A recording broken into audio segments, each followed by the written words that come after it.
gaining attention will put you light years ahead and give you tremendous success and the ability to scale rapidly. Like I have 5 people I know that have created billion-dollar businesses in the past 5 years.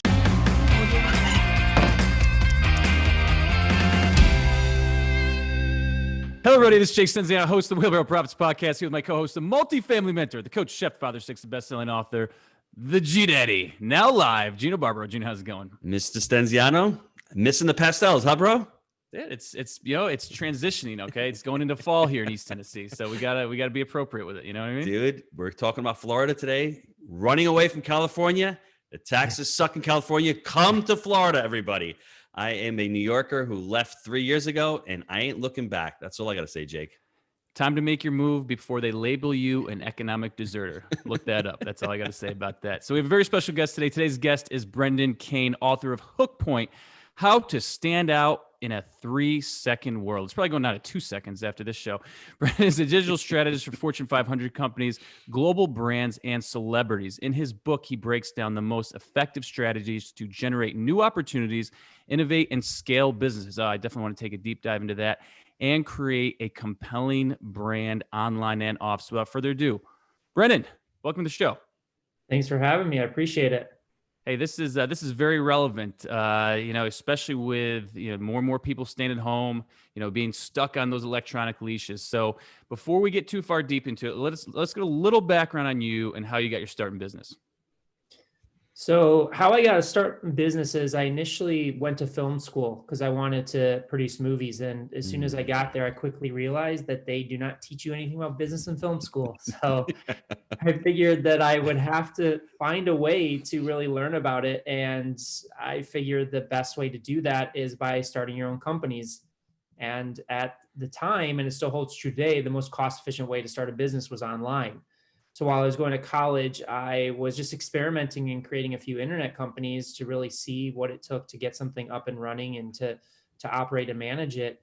And then when I moved to Los Angeles back in 2005 to pursue a career in film, it's when the entertainment industry started to reawaken to digital after the dot-com bust. And as the subject matter goes in the book, is like I had to find a way to stand out because we moved to LA and there's tens of thousands, if not hundreds of thousands of other people trying to become movie producers. And I just saw speaking in the same way about my goals and aspirations just was falling flat. So I leveraged my knowledge in starting those internet companies because I saw a lot of prominent producers, actors, and directors asking, well, how do we leverage this medium, this digital medium? And social media was just coming out in the scene to effectively market our movies, because it's interesting when a movie's done, there's like a sense of anxiety and panic that comes over people. It's like, we just spent all this money. How do we make sure that we actually get people to show up at the box office? Exactly. It's like gambling. And so that's how I got my foot in the door into that industry and spent a few years managing digital divisions for 2 studios, overseeing the theatrical release of campaigns ranging of films with budgets ranging from like $15 to $100 million. And that also afforded me the ability to work directly with the actors and the producers and the screenwriters to further syndicate their brand online. And then just quickly realized that, most people think the film industry is this sexy creative industry, but it's just another corporation. And I'm not a corporate person by any means. I am an entrepreneur at heart. I admire all my corporate friends that are able to stick it out, but that's just not me. So I left and I started building tech platforms and licensing them back to big media companies. So I built technology platforms for like Vice and MTV and Viacom, Paramount, Lionsgate, Yahoo, to name a few. And it was really the MTV partnerships that opened up the doors to work with big celebrities like Taylor Swift and Rihanna and Michael Strahan on their technology presence. And then from there, just kind of kept diving into the entrepreneurial space and the media and social space as well. So Brandon, why film school? I love movies. That's kind of like my first passion, my first love. And I really thought it was a bit different, as you do when you're young. You have these these dreams of doing things, and then you get into them and you're like, it's completely different than anything you anticipated, which is a good experience to have. Guilty here as well. Wait, Jake is the co-founder of CrossFit. You'd never know, right? Because Jake can tell his 30-second story. Mr. Stenziano, would No, you share real that quick. with So everybody? I grew up in a small town and I played sports. So I became a gym teacher for like a couple months, and then I was out of that quick. I went to school for that, and I pieced out because I realized it was a glorified babysitting job. So I feel your pain, my friend. I understand what you went through. So But I don't know. I don't know if I call it pain. That's the only way it was you painful know. for me. Trust me, I was miserable. I was like, these kids don't want to play dodgeball. I'm like, Dad, what the hell's wrong with the world? So yeah, I went through some shit. But anyways, man, it's all good. So Yeah, I just see it as a learning experience, what favorite film of all time. for you? That's a tough question. Is. It's because I see so many movies. It's kind of sad when I go onto iTunes or Netflix to look for new movies to watch. I've seen all of them. I can just name a few that come off the top of my head is like Shawshank Redemption. I was just going to say that, bro. Yes. It's one of my favorite, dude. I love that movie. And then I love like the classic comedies like Ghostbusters and like Caddyshack. So those are a few. I really love, even though seeing it from the inside, I love movies that claim to be based on true stories, even though they completely change every. It's way better that way, right? Yeah. But so let me ask you, what to you makes a good film or a good movie or a good story? Because Jake and I are in the multifamily space, and we teach how to raise capital. And knowing a good story and understanding what makes a good story will help our listeners maybe craft their own message. Yeah, it's a great question because we see that to your point of pitching people in person or closing business, because I've had to do it for the better part of my career, going into boardrooms with the likes of like MTVs and Vices of the world, and then also having to do it to close financing as well for companies that I was raising. But to me, the element of a good story is, one, how do you really start the story? That's probably one of the most important parts of it, because and I find this with myself, I don't know if you guys see it, is the world that we live in today, there's so much content available when you talk about movies or television, that if it doesn't capture me in like the first 3 to 5 minutes, I'm moving on, because there's so much choice. And I believe the same applies to raising capital or strategic business partners. I mean, they say that people can trust or know who you are within the first 5 to 15 seconds by reading your body language, your expressions, things of that nature. So that starting point is a huge part to that story, because if you don't capture them in that first part of the story, they're not going to really care about the middle or the end of it. In addition, the important factor, especially when you're talking about raising capital, is understanding that you need to have a middle and end to it. Most people will just kind of whine on about their business and not stop talking, versus taking a succinct story, maybe 3 to 5 minutes max, and then stop and check in and understand, do you have an active listening base? And that's the beauty of pitching in person, or even doing like a video Zoom call. You can read their facial expressions, their body language. Are they with you? If they're not, then stop and check in. Is just because you're on this path of a story. If somebody's like looking at their phone or just not even paying attention to what you're saying, then check in and see where it's falling off and adjust your path. That's another beauty of it. Is like, I learned this in years of going into boardrooms with huge companies, whether it's for raising capital, strategic partnerships, or closing multi-million-dollar business development deals, is we would never go in with a stock pitch or presentation and just go through the pages or go through the paces, because oftentimes that will dig you into a hole. Is you may go in there with an understanding of how you perceive your business, how you perceive the opportunity and the challenges that you're solving, but they may perceive it in a completely different way. So I always love to start that of understanding, who am I speaking to? How do they perceive the world? How do they perceive specific obstacles or challenges? And then tailor my story based upon that. Because if you just go in and maybe you say hello, or just the pleasantries, and then you just dive in, you could be going in a direction that they completely don't believe in, they completely don't buy into, and then you spent 30 minutes, and then it's very difficult to win that audience back. Don't be a robot. Yeah. Yeah. So you said really important, the beginning. Can you give us an example or an idea of how to really create that? And then, like you see how What are Jake some comes tips, on right? live. Yeah, what Yeah. are So some- what are Jake some comes tips and online, hints? he Yeah. introduces the podcast, but that's Jake. He's got a ton of energy. He's ready to go. Give the average listener out there, how do they start out a great story? How do they start and get that hook point? Because like you said, I think the average person watches a video for 6 seconds. That's their average time frame. And then they're out. So if you don't capture that person and get their attention, how what tips would you give to do that? Yeah, well, we see, especially when we're talking about like social content, you have less than 3 seconds. Like when I say a 3 second world, it's predicated based on back in the day, Facebook and Instagram, all these companies would count a view at the 1 second mark. And advertisers were up in arms because when they were advertising and they were getting charged, they were getting charged on a 1 second view, which didn't show intent. Count So, it. so it's that 3 second mark that counts as a view. And what we talk a lot about is pattern interruption, because the world that we're living in today, you're no longer competing against your direct competition. You're competing against every piece of content out there. There's over 60 billion messages sent out on digital platforms each day between push notifications, social media, text messages, emails, all of that. There's so much noise. So like it or not, you're competing against LeBron James, Kim Kardashian, Netflix, CNN, all of these different mediums. So when people are swiping up or people are taking meetings with tons and tons of people, they're inundated. So how do you interrupt that pattern and get people to stop?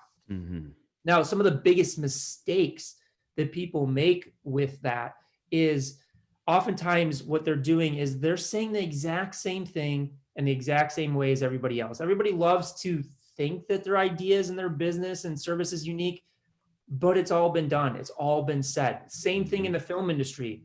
It's the same stories and the same character arcs and the same character backstories that are told over and over again. They just contextualize it in different ways. And it's the same jokes in the trailers. I'm like, it's the same corny shit that they think will be mass appeal. I'm so sick of that when I'm seeing those. So first understanding that, and I'm not saying that you don't have a unique spin on it, but when we work with clients to solve this issue, we say it's not about your content, and we're not going to change who you are and what you say. It's about the context. It's how we're going to shape it in a different way to say it. So one of the prime examples that I talk about is, let's say that we are launching a meditation app or a meditation business. Now, meditation's been around for thousands of years. If you type meditation into Google, there's billions of results that come up. Now, what most people will do is they'll say, well, meditation is the key to success, or meditation is the key to contentment or happiness or relieving anxiety and stress, which it does those things, but we've heard that. So if I'm swiping up in the feed and I see meditation is the key to success, I already know what that video is going to be about. I don't need to stop. I'm going to keep scrolling. So how do I create that pattern interruption? How do I get somebody to stop? One of the tools that we use, and we don't use it all the time, we use it sparingly in the right places, but is subverting expectations. So how I would flip that on its head is I would create a video ad or something that says, meditation is a scam. And then when people are swiping up, they're going to be like, what? Meditation's a scam? They're going to stop. And the way that I would structure that story is to say, listen, have you been in a position where you've just tried everything about meditation and just completely doesn't work for you? It almost feels like a scam. Well, I've been there. And the reason is that you've got so much misinformation about what meditation should be or shouldn't be. Let me share a few tips on what I've learned as a non-meditator to get meditation to work for me. So what I did is I just flipped what typically is always said on its head to capture somebody's attention. So now let's talk about going into a boardroom and raising capital. How would I go about doing that? So one way is, once I'm starting the story of how I came up with the company or the reason behind it, is what is going to grab somebody's attention. So you can start off by saying, you know what? One day I woke up, I was walking down the street and I thought I was going to die, and pause there. And then you can walk into that, how that experience sparked the idea for the business, is saying something that's completely unexpected in that first few seconds. Like you'll see content creators do this, like Gary Vaynerchuk is a master at doing this with his team, is that if you watch his videos, what they'll do is the first 3 to 5 seconds will be pulled from like the end of the video or the middle of the conversation and put up front to grab people's attention before you go into it. And that's a perfect analogy of how you create social content, or even going into that boardroom is, what is that pattern interruption? Because if you're pitching somebody, they've probably heard millions of people pitching them for money. What is that one thing that's going to get them to stop and hang on the next word that you're going to say? I love that. So Jake, we would say, multifamily real estate is a scam. You're going to lose all your money if you invest in multifamily. Multifamily Boom. investing is dead. Done. And then, you know what? If you do what I did back in 2005, it will be. So I love that. Dude. Gino, man, Gino's going on the offensive right now. That's actually, the pattern interrupter is great because I use it on my kids. My son yesterday came to me, Jake and Brendan. He's like, oh, I'm a little tired. I want to go to the office tomorrow. I stood up, got in his face and go, bro, if you're going to be tired at home, you're going to be tired in the office. Get your ass and go to the office. Damn. He came in this morning. So the Rick pattern Sapio fired you up yesterday. That's right, dude. The pattern interrupt works. It works on everybody. You got to shake them up a little bit. So, man, that is a freaking awesome. But I love tip, that everybody. example, because, and I'm not suggesting that you guys would use that, but nobody goes in and says multifamily real estate is a scam. And then why not? Let it rip, man. What's the worst thing that's going to happen? They're just going to swipe past the rest of your shit. Maybe they'll actually land on this one. Why not? And then you tell them why it isn't. I love that. Yeah. You've got a bunch of stuff here. So give us a couple ways to implement methods to accelerate demand for your brand. I mean, our brand is out there. We've got a pretty good brand. We've been doing it for 5 years. We have 2 best-selling books. We've got about over 2 million downloads on iTunes, on our podcast, various different platforms. How do we accelerate that brand of demand for our brand? Well, the first, this concept of a hook point is really about grabbing attention. And there's 3 key pillars to making that happen. And if these 3 key pillars are working together, this is where I've really seen demand accelerate, whether it was in, marketing movies or working with big musicians like a Taylor Swift to, launching startups. But that first one, as we just talked about, is really getting somebody to stop that pattern interruption. Because if you can't get somebody to stop in that first 3 seconds, you have no chance of them knowing who you are, what your brand is, what your value is, what your purpose is, what your why is. So that first 3 seconds is critical because it allows you to win the next part of the conversation, the next 15 seconds, 30 seconds, 60 seconds, and so on. Because you could be the best, but if they're not going to ever see you, it's meaningless. It becomes like 100%. Right. Yeah. Yeah. And I'm sure you've heard this a lot, is like the best product doesn't always win. It's really the marketing behind it. And if people don't know who you are, if you can't get people to pay attention to your brilliance, then how can you have any chance of succeeding? Like for you guys, you could have the best real estate deal in the world, but if you can't get a single person to take a meeting with you, then how are you going to convey that to them? And what most people will do is they'll try and almost like vomit up all this information in the first 3 to 5 seconds. People will get overwhelmed or turned off, and they'll just move on. Like there's this sweet spot that you have to find, is you don't want to express too much and just overwhelm the person. And you don't want to express too little where you just can swipe past and know what it's about. It's like, you've got to find that sweet spot in the middle. So once you have somebody's attention, it's what we also talked about, is the story. Okay, you have my attention. Now what are you going to tell me? What is that narrative, that story you're going to tell me to retain that attention? And when we work a lot in the social spaces, that's what the algorithms are looking for, is they're designed to look for content that's retaining users, because that's how they make money, is keeping people on their platform longer. So the longer you can retain the attention, the more people it'll be exposed to. And it's the same in the offline world. The more that you retain the attention of the person on the other side of the table, the more likely you are to win that deal and also get referrals to other people. Now, the third part, which is often overlooked, is am I doing it in a credible voice? Am I earning the trust? Do people believe what I'm saying? Because if you win their attention, you tell an effective story, but they don't believe it, if you're not credible, then it doesn't matter. So those 3 pillars have to work together. Without the attention, you never get to the story. With the attention and not a good story, you lose that attention. And by winning the attention and telling a good story, but not doing it in a believable way, and doing it authentically, it falls apart. Now, it seems simple to do that, but it's not necessarily easy, especially the winning the attention part. When all 3 of those play together, and you have something solid, that is where real scale can come from. It's like in our business, like I'm known for my first book, 1 Million Followers.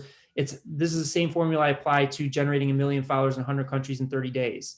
Is like with my team, it's the same formula we've used to generate over 40 billion views online. It's the same formula I've used offline to close hundreds of millions of dollars of deals in business development. So that's really where I see the scale coming in at, is with that formula. So everyone out there, write it down, the 3 pillars. Number 1, pattern interrupt. Number 2, narrative, keeping the attention. And number 3, if you're full of crap, it ain't going to work. You need to be credible. You need to have all 3 of those working. This is the thing, though. This is where people get turned off by online marketing, though, is because there are people that are good on the front end, maybe seem authentic, but then they're full of shit and don't fulfill. So that's like, don't be that guy, right? I think that for us, we struggle probably a lot with the marketing. We're probably authentic and we're great in the fulfillment, but it's if you're going to get the marketing right, make sure you can fulfill on it. Because I think that's where so many people get turned off. So that's a great point you bring up, Gino. So talk about that a little bit, Brendan. How do you get people's attention? Because basically we are not the flashy Lamborghini, Ferrari guys. How do you grab that attention online, especially? Yeah, so there's a few different ways, and in my book Hook Point, I went off and interviewed some of the top minds in creative direction and copywriting, and one of the individuals, a friend of mine, is one of the top copywriters in the world, and he sold over $1 billion worth of products online. And one of the tools that he says, especially when we're not talking about the fanciness of it, of like the Lamborghinis and things, which certain people do use and it can be effective, but it's not required. Mm-hmm. And one of the tools that he uses, and he sells a lot of health supplements. And one of the brilliant things that he said that I think is so true is, if you can articulate the problem of the individual on the other side of the table better than they can articulate it to themselves, that is where tremendous trust and credibility comes into. And again, with any type of marketing that you do, whether it's online or offline, one of the key things that I see people do wrong is they're designing content and messages based upon how they perceive the world or what they want to achieve, instead of putting yourself in the other person's shoes on the other side of the table or on the other side of the screen, and what they're thinking. What are their challenges? What's keeping them up at night? How do they perceive your products, your services? That's why when you said earlier, multifamily investing is a scam, some investors may be thinking that. Now, you guys know that space better than I, but putting yourself into those shoes. And we use a lot of, I think it just grabs people's attention. Like, I think if people be like, what the hell is this, man? So I think they would take a step further to dive into. I don't even think people are necessarily thinking that. I think it would throw them off so much that they'd be like, I got to see what the hell this is about. Right. Yeah. But here's the problem with that, though. To me, then if they see it and you're just using it as a hook and you can't like take it to the next level, they're probably going to tune out too. So it's got to be, I think that authenticity piece may be. And that's why the 3 pillars come into play, because we're not talking about clickbait, because clickbait. But that's where I'm saying that may be clickbait, right? Multifamily investing is a scam. So that's where I get like a little tossed up. Again, it goes back to the use case. Some investors worry that that they've been pitched so many times, is this a scam? Because this is where I'm taking my own seat and saying, I don't believe it is. So that's why, like, I'd need to know from the people. And that's why you're probably coming and saying it's right. Cause I probably get in trouble in marketing because I take my own views without knowing, like doing a focus group or something and just assuming everyone thinks the same way. So you're probably, I think what I'm saying is you're absolutely right. Yeah. Yeah. Cause again, it's like, what is the person saying on the other side of the table? Like, did you guys ever see that movie, 8 Mile with Eminem? Yes. I never saw that. No. Okay, so the story for those who are listening that haven't seen it is it's a loose, true story of Eminem's background, of how he became a rapper and kind of rose to fame. And there's the last scene of the movie, he does a rap battle against like the top rapper in the community. And what he did was so brilliant is that he knew how people made fun of him because he was white, because he was short, and all these things. So he went into this last battle, which everybody expected him to lose, and they expected him to lose because of his limitations of a white person rapping in a predominantly African American community. So what he went and started was, in the same way that we talk about is multifamily investing a scam. He started the rap battle by saying all the things that the person that he was competing against would say about him. So he started ripping on himself and making fun of himself before he attacked the other person. And what that did is it took away the other person's ammunition to battle against him. And that's the same instance here is when somebody's going into an investment deal or raising money or buying a product, what are they thinking in their head? Like, what are their thoughts? Is like, oh, is this person trustworthy? Is this person a scam artist? Is this information going to work for me? And putting it out there, most people are scared to tackle that head on. But if you do that, you can win attention and also win a lot of trust and credibility if you deliver on that. So everyone, this is the gem for the month, because what Brendan just did is he just did a sales objection. He's doing what we call an accusation audit. I knew you were going with I Chris got Voss you, bro. shit. Right? Yeah, you like that, huh? You know, because it comes to me. But this is important, because if you're a salesperson out there and you're young, you start off your pitch by saying, you know what? I'm young, I'm inexperienced, but I've got a great team out there. So you throw all the crap out in front, they can't come up with it because you've already outlined everything that's wrong about you or anything that you perceive yourself as a weakness, and then back that up with strength. So that is genius for all you sales guys out there and ladies out there that are in the space and are trying to close deals to raise capital. You know what? You can say, I'm inexperienced. This is the first time I'm raising capital, but I'm connected with a syndicator who's been doing it for 10 years. Look at their team. I'm utilizing their team. So there's always a way to craft a message. And I think it's genius what Brandon said about that. And if you can do it in rap format, right, is even better. That's crazy. No, it's Chris Voss marketing. It's Chris Voss acquisition edit marketing. I think it's awesome. I love that. Really cool. One more question before I guess we get to the short answers of the personal growth. How do you leverage existing traffic to exponentially increase your social media following? I love that question, because you've got traffic, you've got stuff on. How do you leverage that to take it to the next level? Yeah, so one of the tools that I express to people if they're looking to scale or if they're just starting out is leveraging pre-existing traffic sources to drive back to you. So one of the perfect examples of this is YouTube. So YouTube sold for $1.6 billion in less than 22 months. How did they do that?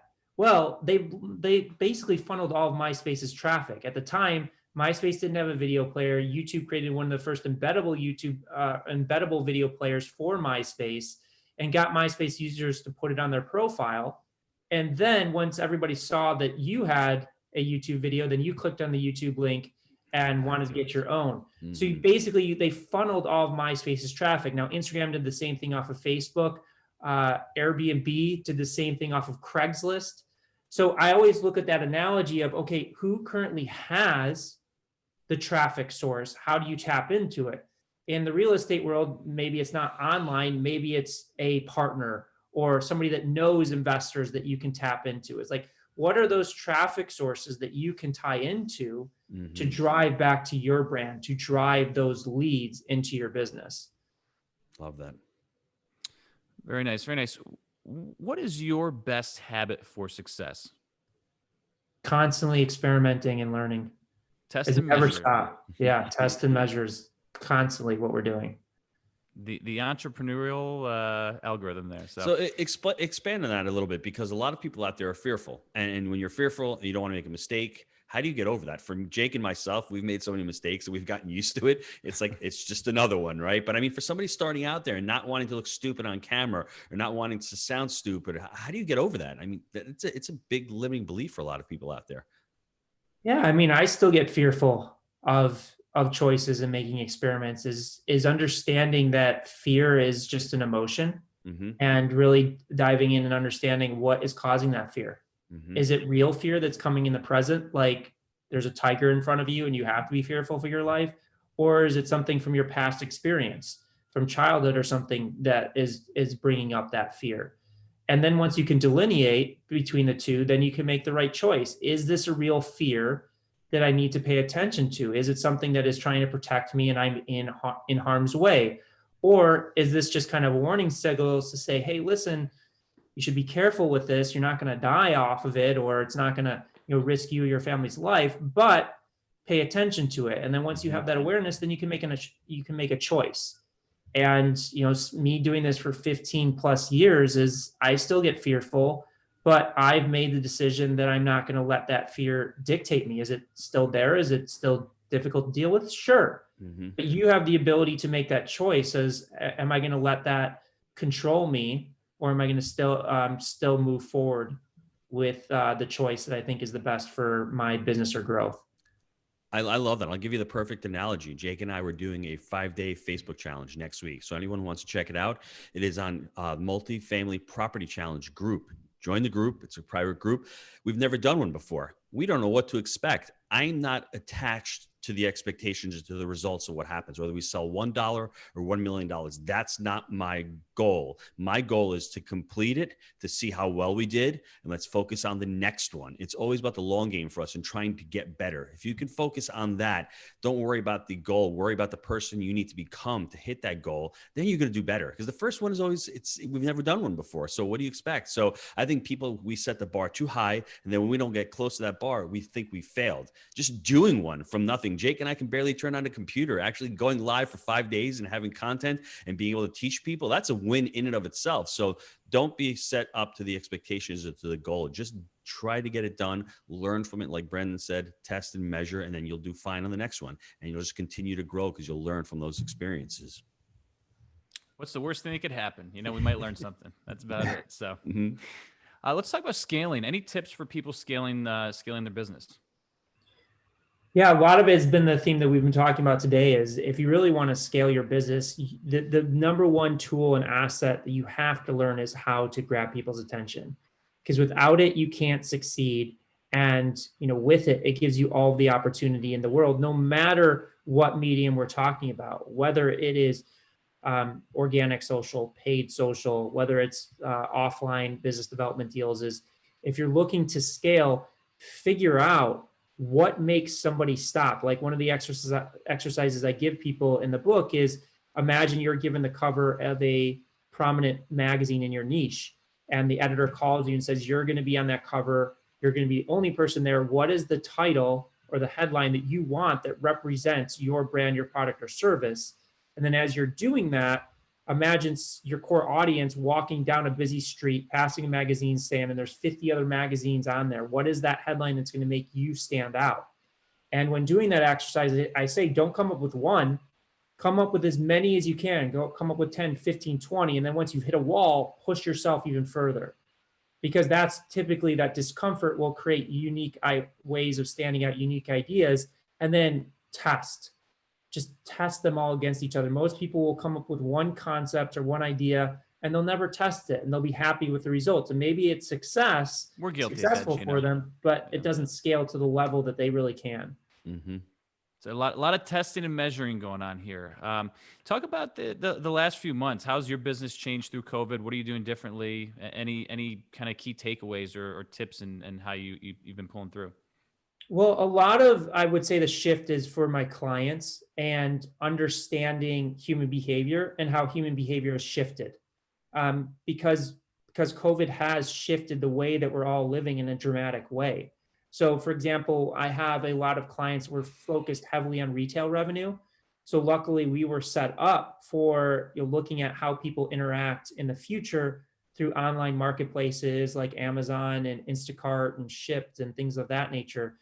So I think that the biggest change has really been the way that consumers are interacting with the world, how they're purchasing, how they're making decisions, how they're interacting with people in business and making those specific adjustments. And for us, it's been relatively a smooth transition and also fun because we study psychology and human behavior all the time for all of our businesses and clients.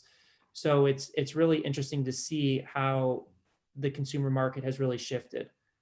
So let me ask you on that point with real estate, where do you see retail going as far as strip malls, as far as regular malls? Do you see that business contracting and seeing fulfillment centers and industrial gaining ground?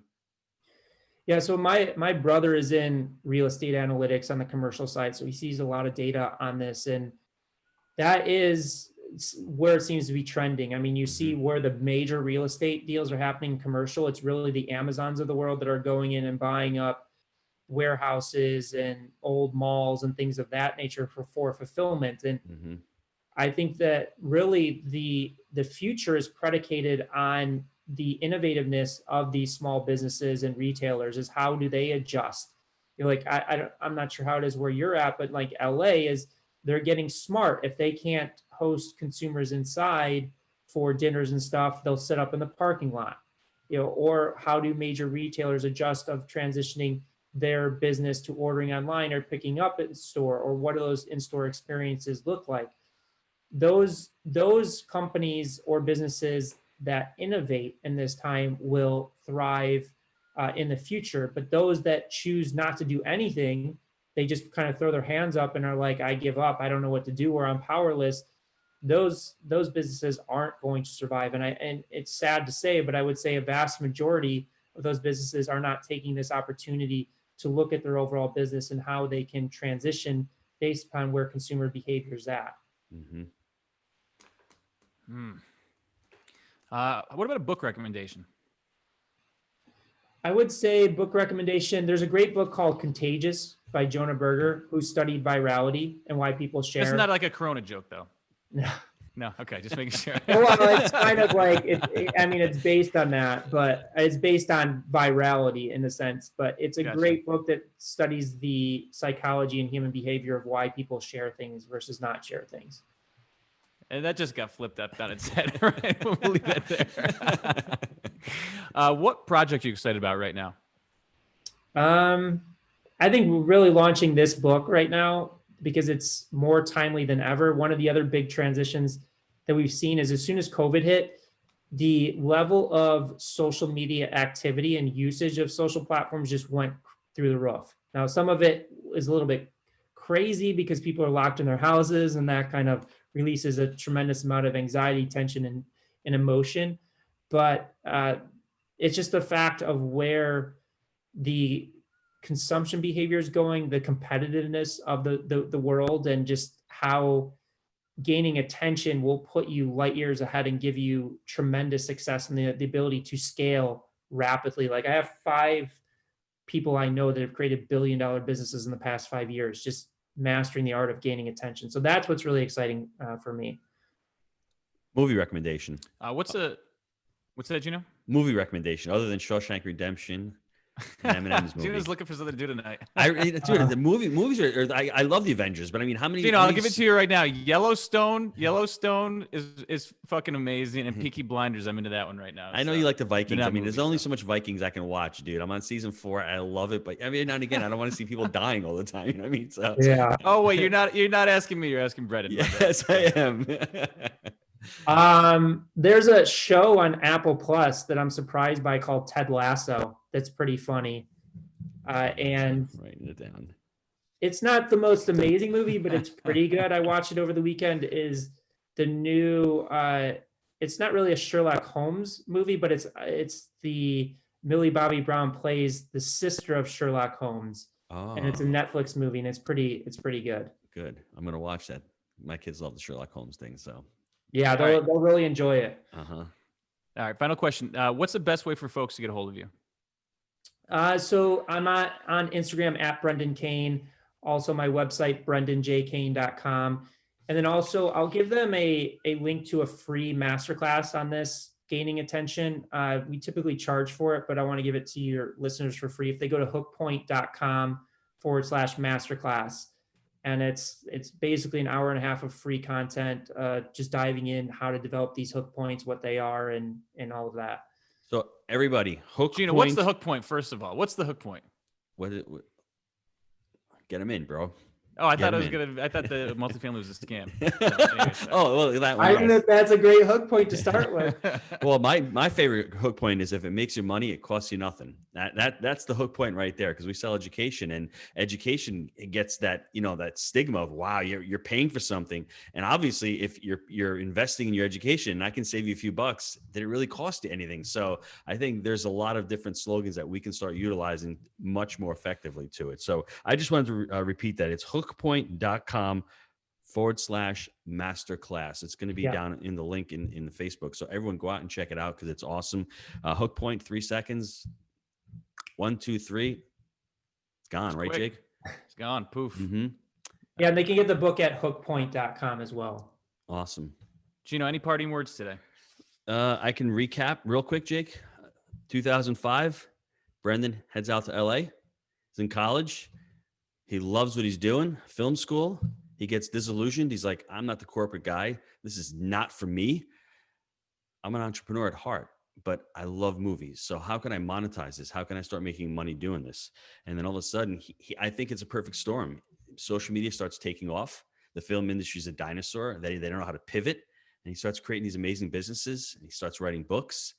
He's in California still. Hopefully he'll become a Florida resident soon, real soon. And he's created an amazing book. And I just want to go over those three pillars again, because it's really important. It's the number one, the pattern interrupt. Number two, it's the narrative, keeping a person's attention. And number three, just be credible. Know what you're talking about. Don't be a scam artist. If you can nail all three of those, you'll do an amazing job with your business. Very good. Brendan, thank you so much for your time today. Yeah, thanks for having me. I appreciate it. Thanks, Brendan.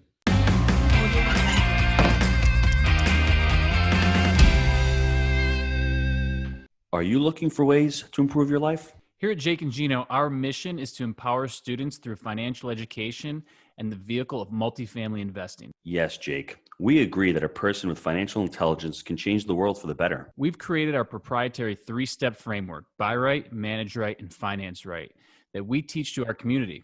This framework, along with education, our one-on-one mentorship, on-site boot camps, and the amazing community, has propelled our students to massive success. We've all been there. We've had so many students that have been able to shift their mindset, overcome limiting beliefs, and set a clear path to achieve their goals. Whether you're currently fixing and flipping, wholesaling, or buying single-family rentals, and you know that multifamily investing is the right vehicle for you, I encourage you to visit jakeandgino.com/apply to schedule your complimentary consultation with our team. And I want to let you know this isn't a high-pressure sales call. It's really just a discovery call to get to know each other better and see if we're a good fit for working together. And if for any reason we're not a good fit, our team has tons of resources we will share with you to help you along your journey. If you're ready to stop spinning your wheels, go to jakeandgino.com/apply and schedule your call now.